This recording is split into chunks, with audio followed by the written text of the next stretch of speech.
Board university మంచి భవిష్యత్తు కోసం తెలుగు విద్యార్థులు ఇష్టపడే యూనివర్సిటీ.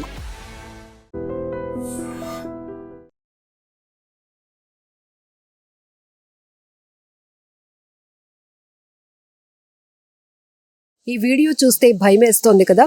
ఉత్తరప్రదేశ్ లక్నోలో 25 ఏళ్ల న్యాయవాది అభిషేక్ సింగ్ అప్పటి వరకు ఓ వ్యక్తికి ఎదురుగా నిలబడి ఉన్నటువంటి వ్యక్తి అలా నిలబడి ముందుకు ఒరిగి ప్రాణాలు విడిచాడు. ఇలాంటివి సోషల్ మీడియాలో చూస్తున్నప్పుడు ఒక రకమైన భయం.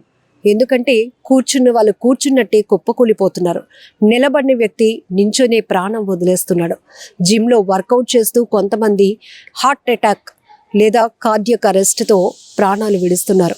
ఇక చిన్నపిల్లల వరకు వస్తే అప్పటి వరకు టీన్మా డ్యాన్సులు వేసిన వాళ్ళు ఆ డ్యాన్స్ స్టెప్పులతోనే అలా ప్రాణాలు వదిలేస్తున్నారు. ఊపిరి పోతోంది. ఎందుకు ఇలా జరుగుతోంది? ఒకప్పుడు మనకి తెలుసు, ఒక వ్యక్తి చనిపోయాడు అంటే ఏజ్ అనేది ఎక్కువగా మనం క్యాలిక్యులేట్ చేసుకునే వాళ్ళం. వయసు మీద పడి ప్రాణాలు పోగొట్టుకున్న వాళ్ళే ఎక్కువ మనకి తెలుసు.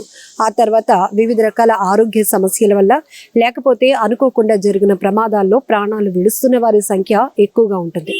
కానీ ఈ మధ్య యుక్త వయసులో అంటే చిన్న వయసులో 10-12 ఏళ్ళు మొదలుకొని 20 ఏళ్ళు, 30 ఏళ్ల వయసులో, 40 ఏళ్ల వయసులో కూడా మనుషులు ఉన్నట్టు ఉండి కుప్పకూలి ప్రాణాలు విడుస్తూ ఉండటం ఒక రకమైన భయాందోళనకు గురవుతున్నాం కదా మనం.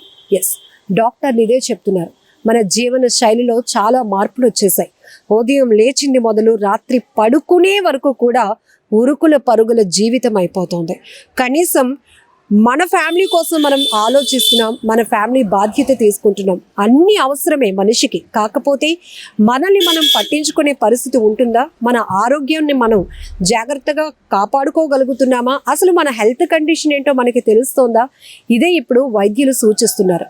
అయితే చిన్నదానికి కూడా పెద్దగా బూచిలాగా చూపించి డబ్బులు గుంజుకునే వైద్యులు చెప్పే మాటలు పక్కన పెడితే అసలు మన ఆరోగ్యం ఏంటి, మనం ఏం తింటున్నాం, మన ఆరోగ్యం మనకి ఎలా ఇస్తోంది అనేది కూడా ఇప్పుడు చాలా ఇంపార్టెంట్గా మారుతుంది. కార్డియక్ అరెస్ట్ లేదంటే హార్ట్ అటాక్ ఇలాంటివి ఒకప్పుడు ఒక ఏజ్ గ్రూప్లో మనం చూసేవాళ్ళం. కానీ ఇప్పుడు చిన్నపిల్లల, పెద్దవాళ్ళ, మధ్య వయసు వాళ్ళ ఏం తేడా లేదు. యువత కూడా చాలా వరకు హార్ట్ పెయిన్తో కావచ్చు, లేకపోతే హార్ట్ అటాక్ వచ్చి కార్డియక్ అరెస్ట్తో చనిపోతున్నటువంటి పరిస్థితులు కనబడుతున్నాయి. కొంతమందిలో దీర్ఘకాలిక వ్యాధుల వల్ల, వివిధ రకాల కాంప్లికేషన్స్ వల్ల ఉన్నట్టుండి ప్రాణాలు విడుస్తుంటే అసలు చిన్నపిల్లలకి ఏమవుతోంది? స్కూల్లో ప్రేయర్లోనే కుప్పకూలిపోతున్నటువంటి పరిస్థితులు. ఒకవైపు వెదర్ కండిషన్స్ కారణం, మరొక వైపు మన ఫుడ్ హ్యాబిట్స్ కావచ్చు, నిరంతరంగా మనం మినిమం ఎక్సర్సైజ్ అనేది లేక చాలా వరకు ఇలాంటి సమస్యలు ఎదురవుతున్నాయి అంటున్నారు డాక్టర్స్. ఇంకొకటి ఎక్కువగా మనం చూస్తున్నాం, ఫాస్ట్ ఫుడ్. ఇన్స్టెంట్ అనే పదం మన జీవితంలోనికి ఎప్పుడైతే వచ్చిందో ప్రతిదీ కూడా ఆ స్థాయిలోనే. ఇంతకు ముందు వరకు మనం ఏదైనా ఒక సమస్య వస్తే బాగు చేసుకోవడానికి, హాస్పిటల్కి వెళ్ళడానికి, ట్రీట్మెంట్ తీసుకోవడానికి, దాన్ని బాగు చేసుకోవడానికి ఒక టైం అంటూ ఉండేది. బట్ ఇప్పుడు క్షణాల వ్యవధిలో కాదు, రెప్పపాటులో ప్రాణాలు పోతున్నాయంటే మనం చాలా జాగ్రత్తగా ఆలోచించాల్సిన అవసరం. సోషల్ మీడియాలో కొన్ని వీడియోలు చూసినప్పుడు భలే ఉత్సాహం వేస్తుంది, భలే హ్యాపీ అనిపిస్తుంది. ఆ క్షణం వరకు ఒక మైండ్ రిలీఫ్కి, రిలాక్సేషన్కి బాగుంది అనిపిస్తుంది. కొన్ని టాలెంట్ వీడియోస్ చూసినప్పుడు వాళ్ళని ఎంకరేజ్ చేస్తూ ఉంటాం. అలాంటి టాలెంట్ మనలో కూడా ఉండి మనల్ని ఎంకరేజ్ చేసి ఉంటే కనుక వాళ్ళని మనం ఊహించుకుంటాం. మరి ఇలాంటి వీడియోలు చూసినప్పుడు ఒక రకమైన భయం మనలో బయట పడం, కానీ చాలా భయం వేస్తోంది. అదేంటి, 25 ఏళ్ల వయసులో ఉన్నటువంటి ఒక యువకుడు, న్యాయవాది అలా నిలబడుతూ ఉన్నాడు. అప్పటి వరకు మరొక వ్యక్తి ఎదురుగా నిలబడ్డాడు. అంతలోనే అలా ముందుకు ఒరిగి ప్రాణాలు పోగొట్టుకోవడం ఏంటి? ఇదే కదా ఇప్పుడు మనందరికీ ఒక షాకింగ్ అనిపిస్తోంది. ఎస్, ఇది ఒక్కటే కాదు, చాలా ప్రాంతాల్లో ఎక్కడ జరుగుతున్నా కూడా సోషల్ మీడియాలో కొన్ని పోస్టులు వైరల్ అవుతున్నాయి. అది కూడా ఇది CCTV రికార్డులో అయినటువంటి దృశ్యాలు ఇప్పుడు మనల్ని ఒక రకమైన కలవరపాటుకు గురి చేస్తున్నాయి. హెక్టిక్ లైఫ్, ప్రతి దానికి ఒత్తిడి, విపరీతమైన ఆందోళనలో మనం బ్రతుకున్నాం. అంటే మన లైఫ్ని లీడ్ చేస్తున్నాం. ఈ విషయం మనకు తెలియకపోవచ్చు, కానీ ఆ ఒత్తిడి చాలా వరకు ప్రాణాలు తీసేందుకు దారి తీస్తుంది అనటంలో ఎలాంటి డౌట్ లేదు. ఇదే కాదు, మనం జిమ్లో వర్కౌట్ చేస్తూ, అసలు జిమ్కి వెళ్ళే వాళ్ళు హెల్త్ ఫిట్నెస్ చాలా స్ట్రాంగ్గా ఉంటుందని అనుకుంటాం, కానీ వాళ్ళు వర్కౌట్ చేస్తూనే అలా కుప్పకూలిపోయినటువంటి పరిస్థితులు.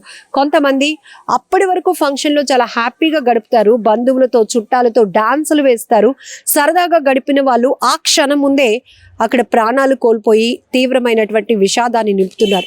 ఇప్పుడు ఉత్తరప్రదేశ్ లక్నోలో ఈ 25 ఏళ్ల యంగ్స్టర్ ఒక న్యాయవాది అభిషేక్ సింగ్ కూడా నించున్న వ్యక్తి నించున్నట్టే అలా కుప్పకూలిపోవటం భయమేస్తోంది వీడియో చూస్తుంటే.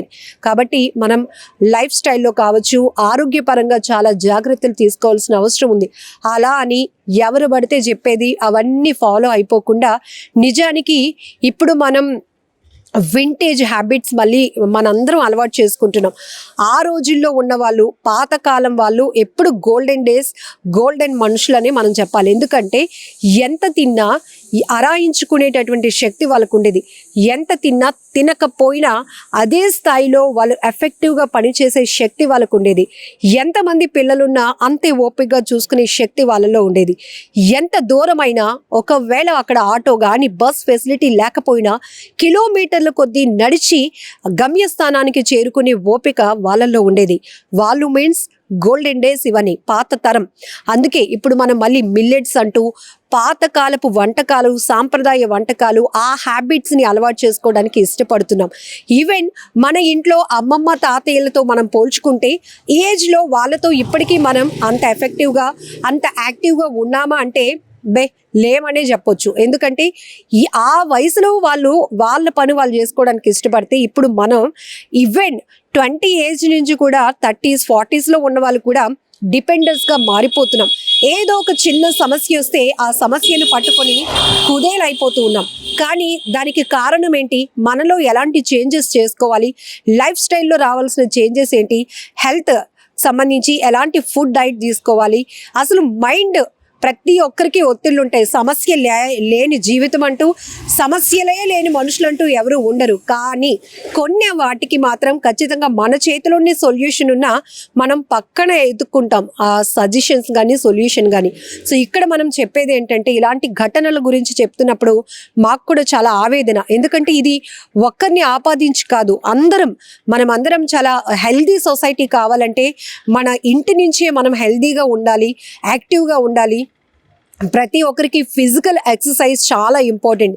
ఈవెన్ ఇప్పుడు చిన్న పిల్లలు కూడా చిన్న వయసులో వాళ్ళు ఒబేసిటీతో బాధపడుతున్నారు అంటే వాళ్ళ హ్యాబిట్స్ కొన్ని హెరిడిటరీగా, వంశపారపర్యంగా వచ్చే వాటిని మనం ఎక్కడ ఆపలేం. కానీ ఏదో ఫ్యాషన్ అనుకోవాలో, లేకపోతే హైఫైడ్ లైఫ్ అనుకోవాలో, లేకపోతే లావిష్ లైఫ్ అనాలో, హ్యాబిట్స్ కూడా అలానే అలవాటు చేస్తున్నాం. పిల్లలకైతే తెలీదు ఇది మంచి ఇది చెడు అని. కానీ తల్లిదండ్రులుగా మనం వాళ్ళకి ఏమి ఇస్తున్నామో అదే వాళ్ళపైన రిఫ్లెక్ట్ చూపిస్తుంది. ఈవెన్ కొంతమంది పిల్లల్ని చూస్తున్నాం, వయసుకు తగ్గట్టు వాళ్ళ ఏజ్ కానీ వాళ్ళ స్ట్రక్చర్ కానీ ఉండదు. ఎందుకంటే ప్రధాన కారణం వాళ్ళు ఇంట్లో ఉండినటువంటి ఫుడ్ కన్నా బయట కనిపించే అట్రాక్టివ్ కలర్ ఫుడ్కి కానీ కెమికల్ ఫుడ్కి అట్రాక్ట్ అవుతున్నారు. ఎక్కువగా ఇన్స్టెంట్గా రెడీ అయిపోయే వాటిని తినడానికి ఇష్టపడుతున్నారు. అంటే ఇది మన పిల్లల్ని ఎంత జాగ్రత్తగా చూసుకోవాలో అవసరం ఉంది. ఇక్కడ ఇంటి నుంచే మనకి ఈ సమస్యలన్నిటికీ ఒక కరెక్షన్ వస్తే కనుక హెల్దీ సొసైటీ, హెల్దీ ఫ్యామిలీస్ ఖచ్చితంగా లీడ్ చేయొచ్చు. సో ఇలాంటి వాటికి ఎక్కువ మనం చూస్తున్నాం. డాక్టర్స్ కూడా సజెస్ట్ చేస్తూ ఉంటారు, మీ హెల్త్ మీ చేతుల్లోనే ఉంటుంది, మీరు ఏం తింటున్నారో అదే మీకు రిఫ్లెక్ట్ అవుతూ ఉంటుందని. లేకపోతే విపరీతమైన స్ట్రెస్లో ఉంటున్నారు, సంపాదన లేకపోతే బాధ్యతలు, ఇవన్నీ మన జీవితంలో కామన్, మన పై ఉన్నటువంటి బాధ్యతలు. కానీ ఆ బాధ్యతల ముసుగులో, ఆ బాధ్యతల పరుగులో, హెక్టిక్ లైఫ్లో మనల్ని మనం నెగ్లెక్ట్ చేస్తే ఇక్కడ 25 ఏళ్ల ఓ యువకుడు ఇలా కుప్పకూలిపోవడం మనం చూసాం. ఆ కుటుంబంలో ఎంత తీవ్ర విషాదం, అతనిపై ఎన్ని ఎక్స్పెక్టేషన్స్ ఉంటాయి, మ్యారేజ్, పిల్లలు, ఇలాంటి ఎన్నో డ్రీమ్స్ ఉంటాయి. అవన్నీ చెరిగిపోయి ఒక్కసారి కను రెప్పపాటులో మనిషి అంతమైపోవడం అంటే ఎంత బాధాకరమైన విషయం. ఒకసారి ఈ వీడియోకి సంబంధించి కూడా అసలు మీరేమంటారు? ఒకవేళ మీకు మంచి ఆరోగ్యాన్ని లీడ్ చేయడం కోసం ఏమైనా సజెషన్స్ ఉన్నా కూడా ఈ లింక్ చూసిన వాళ్ళు కామెంట్ కూడా తెలియచేయండి.